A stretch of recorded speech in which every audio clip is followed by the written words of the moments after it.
Et cette année, il revêt une importance particulière car c'est le dernier de votre mandat. Malheureusement, une fois de plus, aucune vision claire n'y est apportée. Nous avons ici un ROP qui se contente de gérer les affaires courantes et même à sa lecture, on peut même penser qu'il s'agit de votre prochain programme électoral.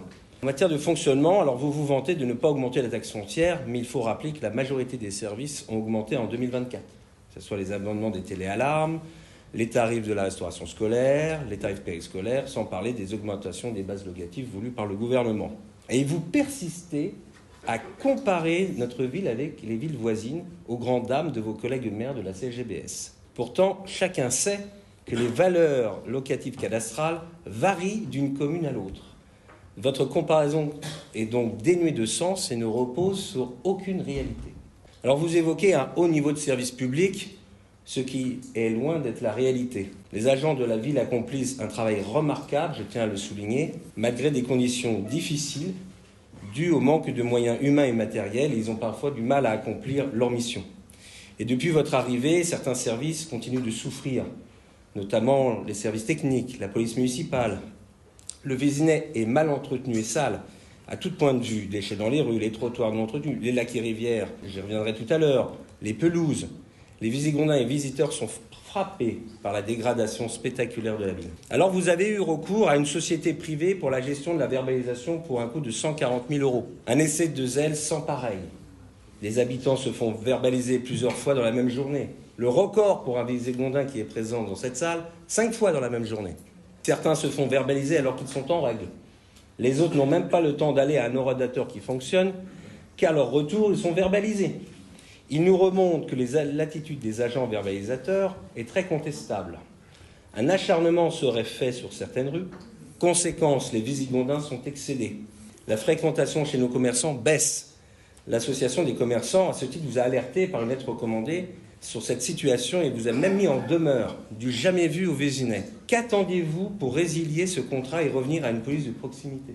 Pour rappel, 140 000 €, c'est l'équivalent de 3 ETP pour des ASP qui pourraient, au-delà des missions de contrôle de stationnement, accomplir la sécurité des piétons et des enfants à l'entrée et à la sortie de nos écoles.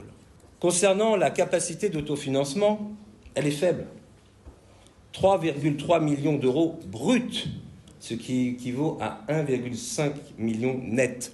C'est un indicateur qui reflète la santé financière d'une collectivité, comme vous le savez, la capacité d'autofinancement. Et autant vous dire que la situation est préoccupante. Un fonds de roulement historiquement bas qui ne permet pas de faire face à des imprévus majeurs.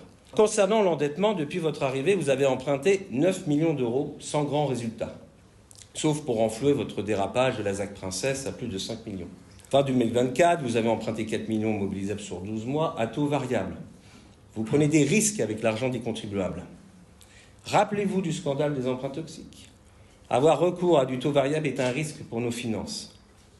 On apprend aussi qu'il ne devrait pas y avoir de signature de nouvelles, je vous cite, emprunts significatifs en 2025.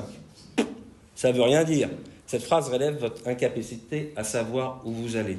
En matière d'investissement, c'est guère mieux. Ils ne sont vraiment pas à la hauteur des attentes et des enjeux.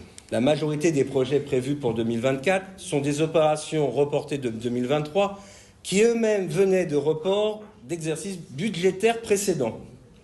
Vous allez rencontrer aussi un sérieux problème, car lors de la commission finances, il a été clairement établi que les grands travaux d'aménagement du centre-ville, donc la réfection de la voirie, ne peuvent être considérés comme des travaux d'investissement. Mais comme pour la rue du 11 novembre, des frais de fonctionnement. En conséquence, il vous est impossible de financer votre projet d'aménagement du centre-ville, car votre capacité d'autofinancement n'est pas suffisante. Et je vous rappelle qu'il est juridiquement interdit d'emprunter pour des dépenses de fonctionnement. Le seul levier que vous allez pouvoir actionner pour financer votre projet de plus de 10 millions d'euros sera d'augmenter la taxe foncière. Alors je passerai sur les plantations d'arbres aussi, report. Vous aviez annoncé au vœu de 2024 un arbre par jour, une promesse qui n'a pas été tenue. À ce titre, je voudrais bien savoir combien vous en avez planté en 2024. Avez-vous établi un plan de plantation? Concernant la voirie, 300 000 €, c'est un budget en constante diminution. Quelles rues seront concernées? Pour rappel, il faut compter à peu près 800 000 € pour rénover correctement un kilomètre de voirie. Et avec un tel budget, on ne peut s'attendre qu'à des rustines. Concernant votre plan pluriannuel d'investissement, vous avez mis 4 ans à enfin comprendre qu'il fallait mettre en place ce type de plan. Mais nous sommes en présence d'un PPI incomplet et imprécis. Par exemple, mon collègue Claude Molimiton vous réclame en vain depuis 4 ans en commission sport un plan pluriannuel d'investissement relatif aux rénovations des installations sportives. Alors vous inscrivez des montants qui ne reposent sur aucun fondement ni financier ni technique, comme pour les lacs et rivières, vous budgétez 900 000 € sur 3 ans. Pourquoi faire? On n'en sait rien. Vous budgétez 1,6 million d'euros sur 3 ans pour la vidéoprotection sans base solide. Vous avez dépensé près d'1 million d'euros pour 47 caméras, dont 10 pour le parking. Vous projetez 21 caméras supplémentaires cette année. Nous sommes bien loin de votre promesse de 100 caméras d'ici la fin du mandat. Pendant ce temps-là, les cambriolages et les incivilités augmentent. Je n'aborderai pas l'éclairage public qui nous a déjà coûté plus de 2,8 millions d'euros et les pannes sont toujours constatées. En bref, tous vos projets d'investissement ne sont en réalité que des effets d'annonce. Tout cela manque cruellement de gestion en bon père de famille que l'on peut attendre du premier magistrat de la ville. Ce manque de sérieux, on le retrouve aussi dans le pilotage du projet de l'aménagement du centre-ville. Vous souhaitez un projet fédérateur. Objectif atteint, il est devenu un projet qui fédère contre vous. Associations de défense de sauvegarde, commerçants, élus d'opposition, habitants, tous vous disent non à votre projet d'aménagement de la place du centre-ville, y compris pour le sous-sol de la place du marché. La vidéo immersive présentée à vos vœux relève des inquiétudes et des errements qui montrent que votre projet n'est pas du tout abouti et même bâclé. Alors vous entendez, mais vous n'écoutez pas, et je sais que nous sommes à moins d'1 an des élections municipales, mais cela ne vous donne pas le droit d'agir ainsi. Vous prenez les habitants et les commerçants de la Rutière en otage. Votre obstination sur le projet est préoccupante. Les commerçants ont été prévenus tardivement, fin janvier, des travaux débutant en avril, pendant 4 mois. En sera-t-il de même pour les commerçants de la place de l'Église, de la rue Foch? Alors nous avons une proposition à vous faire, monsieur le maire. Nous vous demandons d'indemniser les commerçants. Vous avez la possibilité de le faire, mais surtout le devoir de le faire.